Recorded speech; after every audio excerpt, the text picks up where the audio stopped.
오늘 말씀의 제목을 한번 따라 하실까요? 회개하는 자를 어떻게 할 것인가? 회개하는 자를 어떻게 할 것인가? 회개하는 자 어떻게 해야 돼요? 뭘 어떻게 용서해야지?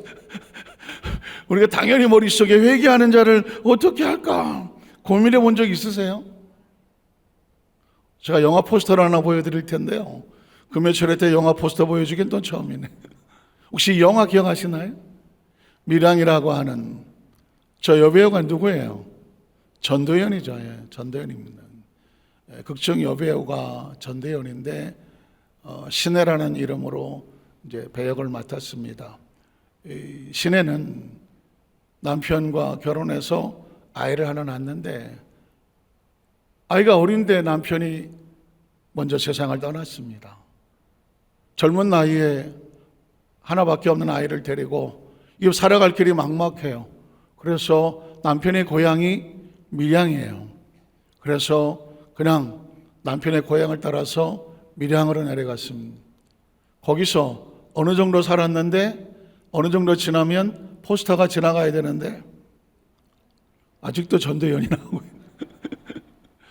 예, 어느 정도 생활이 좀 안정됐나 그랬는데 안타깝지만 하나밖에 없는 아이가 유괴를 당합니다. 유괴를 당하고 유괴범에 의해서 살해가 됩니다. 남편을 잃었는데 남편 고향으로 내려왔는데 왜 하나밖에 없는 아이가 유괴를 당하고 유괴당한 아이에게 돈 때문에 그랬을 것 같은데 여의치 않았는지 아이가 살해돼서 싸늘한 시신으로 돌아왔어요. 얼마나 처절한 절망과 좌절이겠습니까?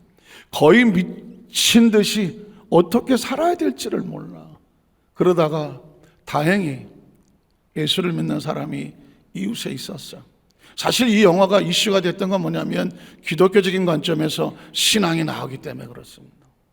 그래서 이 신혜는 예수 믿는 이웃을 만나서 교회를 나가기 시작합니다.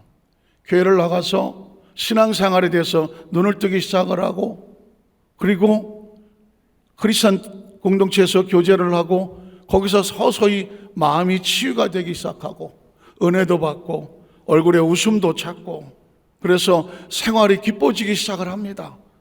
그때 마음속에 어떤 생각이 드냐면 자기 아들을 살해하고 감옥에 갇혀있는 그 살인범을 찾아가고 싶은 생각이 들었습니다. 그리고 마음속에 그가 용서를 구한다면 기꺼이 용서해 주겠다. 내가 은혜를 받고 나니까 용서가 무엇인지를 알겠다. 그래서 그런 마음으로 아마도 이 살인범이 감옥에 찾아간 자기를 보고 얼마나 놀라겠어. 얼마나 미안해하겠어. 고개도 못 들고 정말 죽을 죄를 졌습니다. 이럴 거라고 생각을 했어요. 그리고 정말 무릎이라도 꿇고 용서해달라고 그러면 기꺼이 용서해 줘야지. 그렇게 마음을 먹고 살인범을 면회를 갔습니다. 면회 장소에 아들을 죽인, 유괴해서 죽인 살인범이 나왔는데 기대와 다르게 너무 표정이 당당한 거예요. 너무 떳떳한 거예요. 얼굴을 쳐다봤는데도 전혀 미안한 기색이 없는 거예요. 전혀 죽을 죄를 졌다고 하는 그런 기색이 없는 거예요. 그냥 감정 없이 앉아 있는 거예요. 하도 어이가 없어서 사실 죽을 죄를 졌다고 무릎에다 꿇으면 용서를 해주려고 온 건데 이 살인범이 용서를 빌기는커녕 아주 해맑은 모습으로 앉아 있는 거예요.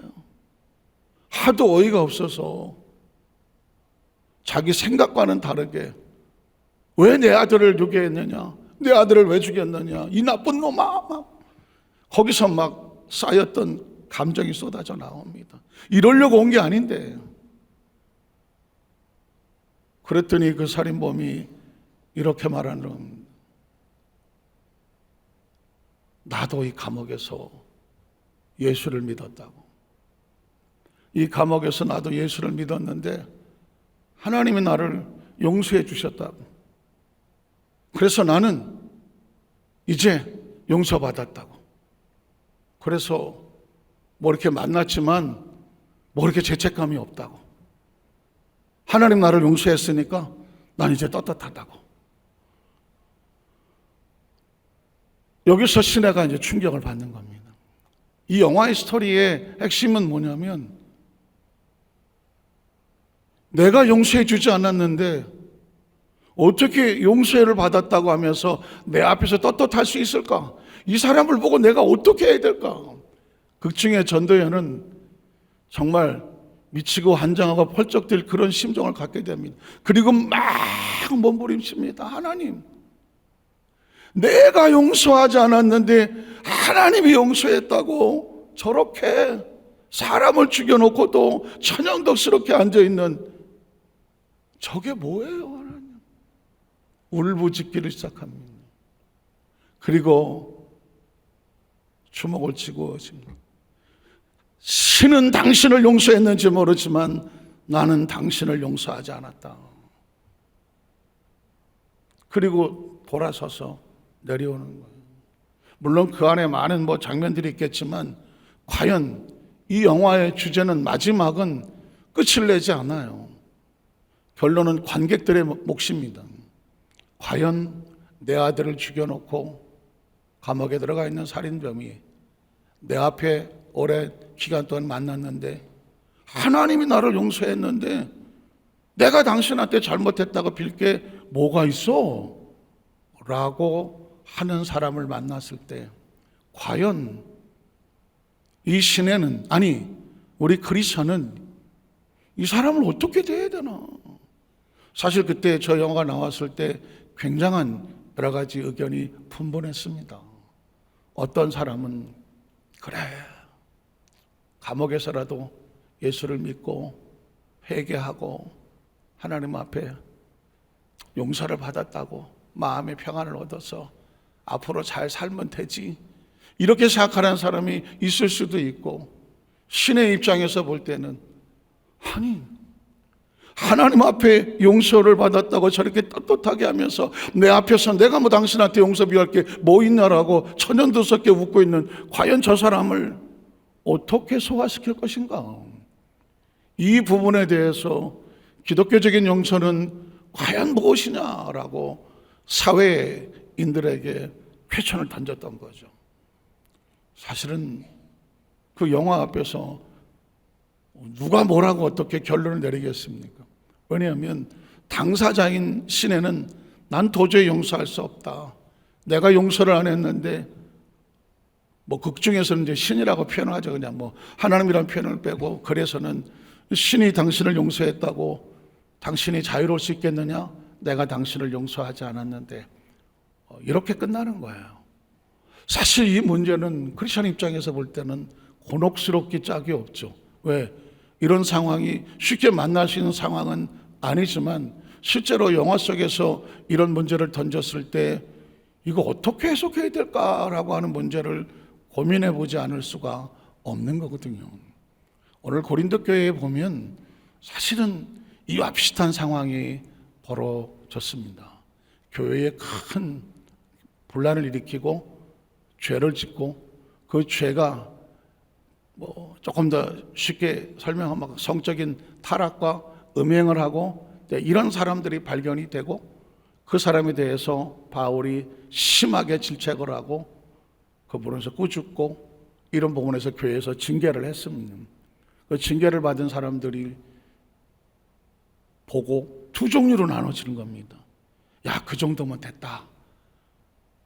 그 사람들이 회개하고 돌아오니까 그 정도면 됐다. 이렇게 생각하는 사람이 있는가 하면 무슨 소리냐? 그들이 아무리 회개하고 돌아왔다고 할지라도 더 심하게 징계를 해야 된다라고 하고 갈라지는 상황이 벌어졌습니다. 자, 이 상황을 우리의 삶 속에서 마지막 결론을 어떻게 내는지까지 한번 살펴보면서 기독교적인 관점에서 용서는 어떻게 마무리 지어야 될까? 우리 말씀을 통해서 한번 살펴보기를 원합니다. 우리 첫 번째로 고린도 교인들의 근심하는 모습을 한번 찾아보겠습니다. 고린도서 7장 8절로 11절에 보면 바울을 아프게 했던 고린도 교인들이 있었습니다. 아까 말씀드렸지만 이 고린도는 그 지역에 갱거리와 항구가 있고 해서 배가 많이 들어와요. 배가 많이 들어오다 보니까 우리나라도 뭐 항구나 뭐 이런 뭐 목포는 항구다 뭐 항구 있잖아요. 부산, 여수 뭐 이렇게 그냥 항구들이 많잖아요. 그 항구들은 배가 항상 들락날락하고 배에서 내리는 사람들 때문에 거기에는 항상 유락시설들이 많잖아. 뭐 술집서부터 뭐 도박정서부터 하여튼 간에 뭐 이런 것들이 잔뜩 몰려 있다가 있잖아요. 사람들이 융성하고 돈이 많이 돌고 여러 가지 범죄도 많이 있고 사실 그런 곳에 교회가 세워졌어요. 그게 고린도 교회예요. 그러다 보니까 이 고린도 교회 안에는 순수한 크리스찬들만 있는 게 아니고 뭐 오다 가다 와서 앉아있는 사람도 있고 배를 타고 와서 뭐 이 사람 이쪽 저쪽 국적을 간 사람들이 막 섞여 있는 곳이 고린도 교회였었어요. 그런데 그 중에 일부 율법을 어기고 도덕적으로 성적으로 타락하고 음행하는 그런 어떤 모습들이 드러났어요. 그래서 바울이 그 부분에 대해서 단호하게 1차, 2차를 가서 그들의 잘못된 것을 징계하고 교회는 그 부분에 대해서 징계 처분을 내렸습니다.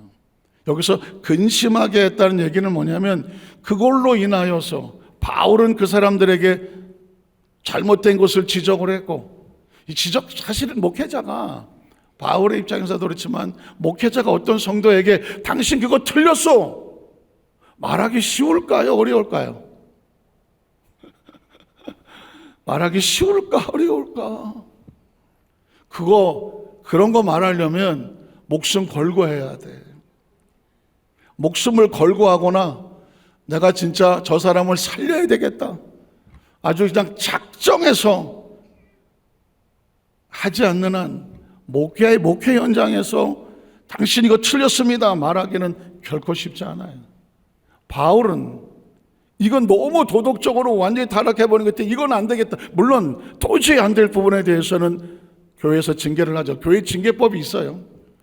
징계위원회가 있고 재판위원회가 있고 해서 이건 도저히 예를 들어서 뭐 이단에 가입이 됐다든가 아니면은 뭐 물질적으로 큰 혼란을 가져온다든가 아니면 교회에 어떤 뭐 분쟁을 일으킨다든가 아니면 뭐 거짓 소문을 퍼뜨린다든가 해서 공동체 위기를 하게 되면 교회에서는 당연히 징계를 하고 어떤 때는 이제 뭐 더 이상 우리에게 못 나오게 한다고 할 수 있는 뭐 그런 어떤 처분도 보낼 수 있는데 이게 이제 고린도 교회에서도 마찬가지였던 것이거든요. 그런데 다행히 그 중에 일부는 뉘우치고 회개하고 다시 교회 안으로 돌아옵니다.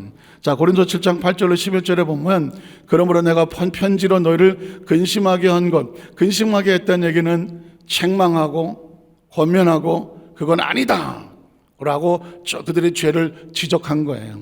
지적을 했다는 얘기는 그 지적받는 사람 입장에서는 마음이 편치 않고 근심하고 걱정이 되죠. 바울도 목회자야. 그렇게 해놓고도 어떻게 했어? 마음이 아파. 후회했다고 말하는 하지 말걸 그냥. 그렇지만 근심하게 한 것을 후회했다. 그런데 지금은 후회하지 않는다. 야, 그걸 잘한 거구나. 왜냐하면 그 편지가 너희로 잠시만 근심하게 했어. 그 말을 들을 때는 아프고 힘들었어. 그랬었는데 그건 잠시였고 그 다음 절에 보면 지금 내가 그로 인해서 기쁘게 하는 것은 너희로 근심하게 한 까닭이 아니라 도리어 너희가 내 말을 듣고 잠시 근심하고 힘들었지만 뭘 했어요? 회개를 했어. 제가 아까 그랬죠. 어떤 잘못에 대해서 참 목회자 입장, 영적 지도 입장에서 당신 이거 틀렸어. 그렇게 하면 안 됩니다. 라고 단도직입적으로 얘기하려면 목숨을 걸고 해야 된다. 이유가 뭘까? 회개를 하면 살리는 거고. 뭐요? 내 마음대로 요청했는데 왜 그걸 하면서 회개하지 않으면 다시는 안 볼 수도 있어요. 다시는 안 볼 수도 있어요. 그러니까 사실 바울의 입장에서도 얼마나 고민을 했겠어. 그렇게 도덕적으로 성적으로 교회에 문란이 되고 잘못되는 것은 그건 안 된다라고 지적하고 잘못을 드러내기가 얼마나 힘들었겠냐고. 그런데 다행히 그 중에 일부는 뭘 했어요? 회개를 했어. 회개. 이게요, 말씀을 듣고 회개를 한다는 것은 살려고 하는 거예요. 회개는 육이 할까요? 영이 할까요? 영이 합니다. 말씀을 듣고 기분 나쁘고 속상하고 분이 나는 건 영이 그럴까요? 육이 그럴까요? 그건 육입니다. 사실은 말씀을 통해서 잘못을 지적하고 거기서 그런 죄를 짓지 말고 나와야 됩니다라고 말하는 것은 육에 대해서 말할까요? 영에 대해서 말할까요? 영에 대해서 말하는 겁니다. 육신에 잡혀서 죄를 지면 뭐가 죽을까요? 영이 죽죠. 왜 잘못을 말씀으로 지적하고 그렇게 하면 안 된다고 말을 해야 할까요? 뭘 살리려고? 영을 살리려고. 영을 살려야 뭐가 살까요? 육도 사니까. 그래서 살리려고 하는 거예요. 그런데 다행히 근심하러 회개를 했다. 여기서 바울이 마음을 졸이다가 돌이켜 회개하고 오는 걸 보고, 야, 내가 잠시 근심하게 했지만 그로 인하여 그 성도들이 회개하고 돌아오니까 가슴을 쓸어내리는 거죠. 잘했구나. 기쁨이 됐다는 것이죠. 그 다음 절에 보면 너희가 하나님의 뜻대로 근심하게 된 것은 하나님의 뜻은 육으로부터 영을 살리는 게 뜻일까요? 죽이는 게 뜻일까요? 살리는 게 뜻이잖아. 그래서 하나님의 뜻대로 바울이 야단을 치고 징계를 하고 잘못된 걸 지적할 수밖에 없었다. 그로 인한 근심하게 된 것은 우리에게서 아무 해도 받지 않게 하렴이라는 것은 영을 살려야 육이 해를 받지 않아요. 잘 하셔야 돼요. 아까 제가 서두에 말씀드렸습니다. 많은 사람들이 자기가 영혼을 가지고 있는지도 몰라. 육신대로 살면서도 이게 지금 잘 사는가 못 사는가도 몰라. Who am I? 내가 누군지를 몰라. 육인지 영인지도 몰라. 그러니까 감각으로 살고 감정으로 살고 다른 사람들 그냥 세상에 따라 문화대로 살고 세상의 조류대로 살고 세상의 그 유행대로 살고 살아가다 보니 나중에 가보니까 아무것도 없는 거예요. 그래서 막판에 하는 게 뭐예요? 인생은 일장 춘몽이다. 끝나는. 육은 한바탕 꿈으로 끝나요. 그런데 오직 영은 풀은 마르고 꽃은 시들어도 하나님의 말씀이 영원히 있는 것처럼 그 말씀은 영을 살리는 말씀이라 우리의 영은 이 세상을 육을 벗어나도 사라지지를 않아요. 하나님의 나라 속으로 가든가 아니면 영원한 영멸로 가거나 쉽게 말하면 지옥으로 가거나 둘 중에 하나예요. 그래서 영을 소중히 여기는 사람이 하나님 편에 서는 거예요. 아무리 육신이 달콤하고 육신이 막 유혹이 있고 육신이 막 욕심으로 땡기더라고 할지라도 육신대로 살면 죽을 것이요 영으로 살면 생명과 평안할 것이는 육신의 생각은 사망이요 영의 생각은 생명과 평안이라는 것입니다. 이해가 되십니까? 그래서 하나님께서 우리에게 아무도 해를 받지 않게 하려고 때로 말씀이 뭐가 되냐면 검이 돼야 돼요. 말씀이 채찍이 돼야 되고요. 말씀이 불이 돼야 되고요. 말씀이 방망이가 돼야 돼요. 하나님의 말씀이 불같이 내 마음에 임하고 하나님의 말씀이 반석을 쪼개는 방망이가 돼서 내 완악한 마음, 죄에서 서성거리는 마음, 육으로 살려고 몸부림치는 마음, 세상의 영역을 따라서 거기서 어떤 것 좀 어떻게 해보려고 서성거리는 육신으로 굳어있는 마음을 뭘로 깨트려야 돼요? 말씀으로 깨닫고 기도 가운데 깨지고 성령이 깨트려 주셔야 비로소 뭐가 숨을 쉽니까? 영이 숨을 쉬는 거예요. 자, 그래서 그 다음 절에 보면 하나님의 뜻대로라는 것이면 후회할 것이 없는 구원에 이르게 하는 회개를 이루는 것이다. 하나님의 뜻대로 하는 근심이라는 것은 근심이 딴 게 표현을 근심이라고 해놓으니까 어떤 감정의 상태를 말하지만 때로 말씀을 듣다가 보면 그런 얘기 하잖아요. 어느 제 그래서 보니까는 어느 날 강단에 설교를 하는데 그 말씀을 듣는데 자기가 못 견디겠더래. 듣는데 못 견디겠더래. 그게 뭐냐? 그게 당신을 살리는 말씀이다. 듣기 좋은 얘기는 얼마나 감사해. 가만히 있어도 아멘이 나와. 그런데 어느 날 그날따라 강단에 선포된 말씀이 도대체 자기한테 막 괴롭고 고통스럽더래. 왜 그럴까요? 깨져야 되니까. 뭔가 나를 변화시키려고 몸부림을 치는 이 역사가 속에서부터 일어나니까. 그거 아니라고 돌이키라고 성령이 막 감동해서 속에서 뒤집어 놓으니까, 그때 여러분 영의 말씀을 듣는 사람은 생명과 평안을 얻을 것이고, 육신의 생각을 따라가는 사람은 사망에 이를 거다. 그래서 하나님의 뜻대로 하는 근심이란 뭐냐? 어느 날 거룩한 내 마음에 부대낌이 다가와. 거룩한 고민이 다가와. 내가 이렇게 해야 될까 저렇게 해야 될까.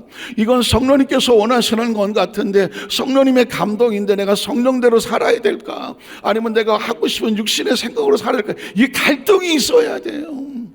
그 갈등이 있다는 얘기는 뭐냐? 내가 살려고 하니까 그러는 거죠. 그래서 하나님이 주시는 근심은 우리로 회개하려고 하는 것이고, 세상의 근심은 사망을 이루는 거예요.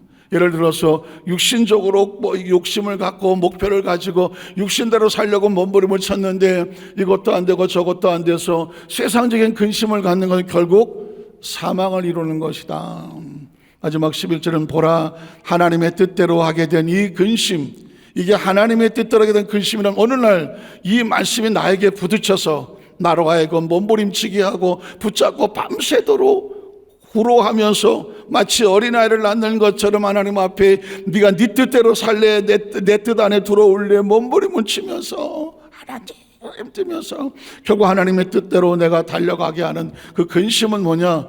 너희로 얼마나 간절하게 하며 얼마나 변증하게 하며 얼마나 분하게 하며 얼마나 두렵게 하며 얼마나 사모하게 하며 얼마나 열심히 있게 하며 얼마나 벌하게 하였는가. 너희가 그 일에 대하여 일체 너희 자신의 깨끗함을 나타내었느니라.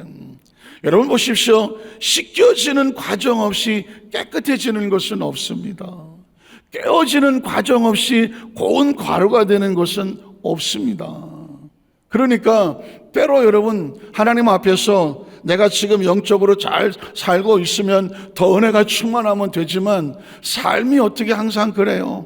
때로는 육신의 정욕, 안목의 정욕, 이성의 자랑, 육이 절대로 우리를 내버려 두지 않잖아요. 육이 얼마나 집요한데요.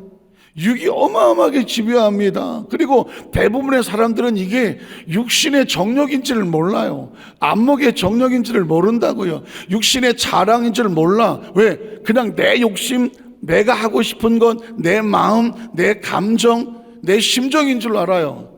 내가 원하는 건 줄 알아요. 그런데 육이 원한다면 끝은 사망입니다. 내가 원한다고 할지라도 영이 원해야 돼요. 영이 원하는 걸 선택을 하면 생명과 평안이지만, 육이 원하는 걸 선택했다, 이거 내가 원하는 건데 그건 나 아니에요. 절대로 속으면 안 돼요. 육은 내가 아니에요. 단호하게 말하면 육은 내가 아니에요. 육이 천국을 가지 않아요. 육이 하나님을 믿지 않아요. 육은 하나님 나라에 관심이 없어요. 왜? 육은 애시당초 천국을 갈 생각이 없어요. 갈 수가 없어요. 육은 이 땅에 살면서 영을 모시고 살다가 때가 되면 다 사라지는 거예요. 딱 한 줌의 흙으로 사라지는 거예요. 아무리 등치가 80kg, 90kg로 해도 화장해서 육을 뼈 다 가루 해갖고 육골함에 놓으니까 요만하더만 요만하더만. 이게 육이야, 이게 육. 이걸 위해서 영을 희생을 시켜요. 이걸 위해서 천국을 희생한단 말이에요. 이 뼈가루 한 줌도 안 되는 이 유골함에 담길 이 가루를 위해서 허망하지 않아요. 이걸 위해서 하나님을 잃어버리고 육신의 정욕과 안목의 이 세상의 자랑만 살다가 어느 날 하나님과의 관계에 아무것도 안 남다고 하면 남는 건 한 줌의 흙으로 끝나버려요. 아니죠. 그래서 오늘 하나님께서 우리로 때로 말씀으로 깨닫게 하고 감동이 다가오고 깨어지게 하고 부서지게 하고 몸부림치게 하고 눈물 붙잡고 기도하게 해서 철저하게 육을 죽이고 영으로 살게 하는 것은 하나님 앞에 너희 자신을 어떻게 만들려고 하는 거예요? 깨끗하게 하려고 하는 것이죠. 깨끗하려고. 자, 그래서 이 말씀을 듣고 많은 고린도 교회인들이 회개를 하고 왔어요. 그런데 문제는 뭐냐면 그 회개된 사람을 고린도서 5장 1절로 13절에 보면 어떻게 했냐면 처벌을 했어요. 자, 1절만 한번 볼까요? 1절에 보면 너희 중에 심지어 제가 그랬죠. 고린도 교회의 큰 문제는 음행이었었습니다. 성적인 타락이었습니다. 여기에 동성애 문제도 나오고 또 여러 가지 잘못된 관계가 나오고 음란하고 방탕하고 타락한 것이 나오고 또 이런 다른 신을 섬기거나 하나님을 떠나서 하는 이 모든 것들도 다 영적으로 보면 음행이에요. 너희 중에 음행이 있다는 말을 들으니 그런 음행은 이방인 중에서도 없는 것다. 그러니까 이 예수를 믿지 않는 사람도 하지 않는 그런 타락한 그런 음행이 있었어. 누가 그 아버지의 아내를 취하였다. 옛날에 무슨 어떤 첩이 있고 그 첩이 또 아들과 뭐 어떻게 하고 이런 어떤 근친 상간적인 그런 문제도 튀었다고 나왔다고 말해요. 그리고 그리하고도 너희가 오히려 교만해져서 어찌하여 통한이 여기지 않냐고 아주 당연히 여기고 육신적으로 만족을 누리고 살아간다. 그 일 행한 자를 너희 중에서 쫓아내지 아니하였느냐. 내가 실로 몸으로는 떠나 있어서 영으로는 함께 있어서 거기 있는 것 같이 이런 일 행한 자를 이미 판단했어요. 잘못됐다 그렇게 하면 안 된다 그랬죠. 주 예수 이름으로 너희가 내 영과 함께 모여서 우리 주 예수의 능력으로 이런 자를 사탄에게 내주었습니다. 사실은 교회에서 징계를 하잖아요. 교회에서 징계를 하고 내보낼 때 이게 얼마나 아픈지 아세요? 어느 날 공고가 붙을 수 있어요. 어떤 이 사람은 예를 들면 여도수 만산교회에서 더 이상 성도로서의 자격을 상실하고 다시 이 교회의 성도로서 우리는 인정하지 않습니다를 붙여야 될 때가 와. 이 이야기는 뭐냐면 교회에서 추방했다는 얘기는 어쩔 수 없이 그 영혼을 어디다 내어준 거예요? 사탄에게 내어주는 거거든요. 사탄에게 내어주는. 그러니까 다윗이 지금 근심하게 하는 것을 가슴 아프게 한 건 뭐냐면 내가 이 공동체 안에서 어쩔 수 없이 사탄에게 내어준다는 얘기는 교회에서 내어보낸 이 공동체 안에서 내보낼 수밖에. 이런 자를 사탄에게 내줘서 이는 육신은 멸하고 영은 주 예수의 날에 구원을 받게 하리라. 육신은 아프고 힘들더라도 그가 돌이켜 회개하고 올 수 있도록 하려고 그렇게 했다는 징계를 했다는 것이고 너희가 자랑하는 것이 옳지 않도다. 적은 누룩이 온 덩어리에 퍼지는 것을 왜 그렇게 할 수밖에 없느냐. 교회 공동체 안에 아이 뭐 그 정도 가지고 뭘 그러세요. 그냥 뭐 나중에 뭐 알아서 하겠지 아닌 거예요. 마치 썩은 사과 이런 것처럼 사과 상자 안에 썩은 사과가 하나 있으면 아이 그냥 냅두면 어떻게 될까요? 다른 사과들이 다 썩습니다. 썩은 상자 이론에서는 썩은 사과는 빨리 끄집어서 버려야 돼요. 교회 공동체 안에서 어쩔 수 없이 징계를 하고 어쩔 수 없이 내어줄 수밖에 없는 그런 과정이 바로 이건 거예요. 누룩 하나가 잘못되면 버는 것을 막아야 되지 않겠느냐. 그래서 그 다음 절에 보면 너희는 누룩 없는 자인데 새 덩어리가 되기 위해서 반드시 묵은 누룩을 어떻게 해야 돼? 내버려야 돼. 그래서 교회의 목회라는 것은 뭐냐면 어떻게든지 많은 영혼을 구원하는 것도 아주 중요한데요. 거기서 마치 썩은 누룩처럼 묵은 누룩처럼 썩은 사과처럼 성도들을 오염시키고 성도들에게 어떤 잘못된 이단 사상을 준다거나 영적으로 뭔가를 분란시키거나 잘못한다거나 이런 부분에 대해서는 교회에서 칼날같이 그 부분에 대해서 어쩔 수 없지만 징계를 할 수밖에 없는데 교회에서 징계하는 것을 진짜 고통스러워하는 건 뭐냐면 교회에서 징계를 하는 것은 아까도 나왔지만 그 영혼을 사탄에게 내어주는 것과 같아요. 예수님께서 가룟 유다에게 마지막 만찬에서 오늘 나와 함께 이 그릇 안에 손을 넣는 자가 오늘 밤에 나를 팔 거다. 나를 팔 거다. 그때 가룟 유다가 손을 놓고 예수님과 함께 빵을 짊어집니다. 그 순간에 예수님께서 나와 함께 빵을 짚는 자가 나를 팔 거다 하시니 가룟 유다가 얼마나 못쓱하겠어요. 그러면서 아주 천연덕스럽게 주여 내니까. 지금 이 육으로 사는 사람은 영이 단절되고 이미 죽어버린 영혼은 가룟 유다는 이미 영이 죽어버린 사람이 육을 선택했잖아요. 예수를 팔기로 다 작전을 짰잖아요. 영이 죽은 자는 영으로 뭘 잘못하는지를 전혀 몰라요. 예수께서 네 말이 옳도다 해도 몰라. 제자들도 무슨 말인지 몰라서 예수님께서 가룟 유다에게 특별히 시킬 만한 게 있었나 보지 관심이 없었어요. 그러니까 제자들 당시에는 그 당시에 예수님의 영적인 생에 관심이 없어요. 오로지 예수가 한 자리에 오르면 같이 올라가서 한 자리 될 생각, 육적인 제자들이었어요. 육적인 제자들. 제가 나중에 또 얘기를 하겠지만, 그래서 오늘날 이 영과 육이 구분되어야 되는 것은 평생을 육적인 그리스도인으로 사는 사람은 가장 불쌍한 사람이에요.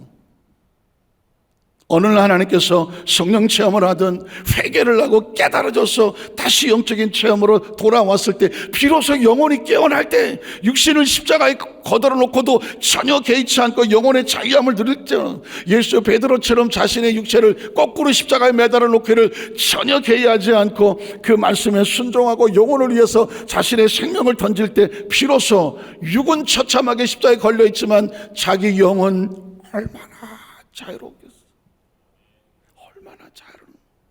이걸 이해하세요? 이제 말씀을 정리하려고 합니다. 제가 한번 도전할게요. 우리 영혼의 최고의 축복이 뭔지 아세요? 예수님은 자신의 육체를 십자가에 던져놓고 비로소 내가 다 이루었다, 영혼이 만족하여 떠나시더라고 말했어요. 영혼은 언제 만족하고 자유로운지 아세요? 자기 육체를 십자가에 못 박았을 때입니다. 더 이상 십자가에 못 박힌 육체가 영혼에 대해서 뽀통거리지를 않아. 뭐 이거 해주세요, 이거 해주세요, 욕심을 부리면서 영혼을 가로막지를 않아.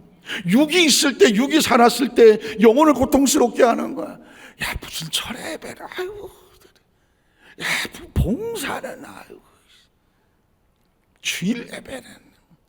영혼의 적이 누군지 아세요? 육이에요. 베드로도 노구를 이끌고 불타는 로마로부터 그래도 살겠다고 로마를 빠져나가잖아요. 영이 빠져나가요? 육이 빠져나가요? 육이 빠져나가잖아요. 뭐 하려고 빠져나가요? 살려고 빠져나가잖아요.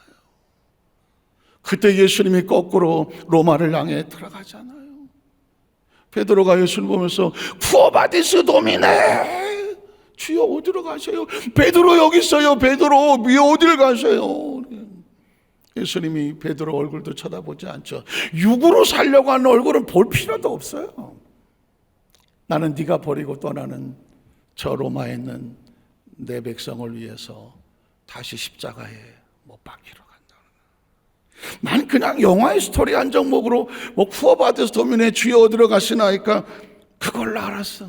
어느 날 제 10년 가운데 빵 치는 게 베드로가 언제 자유로웠을까? 예수를 모른다고 부인하고 배반하고 그 성에서 뛰쳐나와서 정말로도 잘못하면 죽을 뻔했네. 그때 살았을까? 그때 살았을까? 다 부활의 주님을 만나러 간다 했을 때 나는 그냥 고기나 잡으러 갈래. 티베레 바닥에서 밤새도록 고기 던지면서 그래 뭐니 해도 그냥 고기 잡는 게 최고야. 그때 자유로웠을까? 영은 언제 자유롭냐면 자신의 육체를 거꾸로라도 십자가에 못 박아요. 베드로가 그때 쿠어바점이 내놓고 무릎을 꿇고 육이 살려고 하는 것이 아니라 육을 죽이려고 저 로마로 다시 들어가고 거기서 로마 병들이 잡혀서 십자가에 매달릴 때 나는 예수님처럼 꼭 똑바로 십자가에 달릴 수 없으니 나를 거꾸로 매달라 달라. 여러분 엄청난 고백입니다. 드디어 베드로가 육으로부터 자유해지는 순간입니다. 육을 거꾸로 십자가에 매달아 놓고 그 영혼은 편안하게 하나님의 나라 속에 가는. 전 거기서 엄청난 인사이트를 얻었습니다. 육을 거꾸로 십자가에 매달릴 정도의 심령이 있어야 영이 비로소 자유하는구나. 자유하는구나. 그렇다고 우리가 다 십자가에 매달리자는 얘기는 아니에요. 육을 철저하게 영으로 통제하고 지배하고 다. 제가 이 설교를 지난 월요일 날 한 100명의 목사님들, 거기에 뭐 임동진 목사님도 있고 탤런트들 뭐 정영숙 권사님서부터 해갖고 뭐 연예인들도 와 있고 우리나라 뭐 각 지도자들도 다 왔어. 전국에서 이 부분을 가지고 내가 설교를 했는데 끝나고 났더니 목사님들이 쫓아왔어. 목사님, 신영근 목사님 아들은 신광준 목사라고 했는데 신영근 목사님 아들은 절 붙잡고 목사님, 저 이때까지 이렇게 눈물 흘리면서 설교 들어본 적 없고요, 기도해 본 적 없어요. 어쩔 줄을 모르라고. 천하의 신영근 목사님 아들이. 어떤 목사님 엊그제 저한테, 목사님 이거 언제 설교한 거 다른데 영상 있으면 저한테 좀 주세요. 내가 연예인들 설교를 하고 있는데 도대체 내가 뭘 설교를 해야 될지 인사이트의 방향이 정해졌다고. 그러면서 저한테 영상을, 그날 처음 설교한 거고 나중에 지금 7월 마지막에 목회자를 설교할 때 한 부분 나올 수 있을 수도 있다고 그랬더니 그때 기대하겠다고 그러더라고요. 말씀을 정리합니다. 어쩌면 이 설교가 저한테 만약에 김유민 목사가 마지막 유언처럼 하는 설교가 뭐냐고 묻는다면 전 이 설교 할 거예요. 육신을 거꾸로라도 십자가에 매달아 놨을 때 영은 자유하다. 비로소 자유. 그래서 저와 여러분이 이 땅에 육신의 옷을 벗을 때 저 천국을 갈 때 날아가겠네 아는 그 축복은, 영은 육을 벗어났을 때 비로소 자유하고요, 영은 육에 붙들려서 피투성이로 절망하고 좌절하고 낙심하고 이 땅의 삶을 사는 동안에 끊임없이 로마서 7장에 있는 것처럼 내 안에 두 사람이 싸운다. 속 사람이 싸우고 육의 사람이 싸운다. 그러나 생명의 성령의 법이 죄와 사망의 법에서 우리를 해방. 진짜 크리스찬의 자유로운 것은 딴 건 아닙니다. 육에서 벗어나 영이 온전히 자유할 때 생명의 성령의 법이 우리를 해방, 그 해방의 느낌을 사는 사람이 비로소 온전한 하나님의 나라 사람 속에서 진정한 평안을 얻는 거죠. 바라기는 우리 여도서 만삭교회 성도님들이 각자 신앙의 상태가 다 다르죠. 뭐 초신자도 있고 이러면 다 다를 테지만 기억하십시오. 천국은 침노하는 자의 것입니다.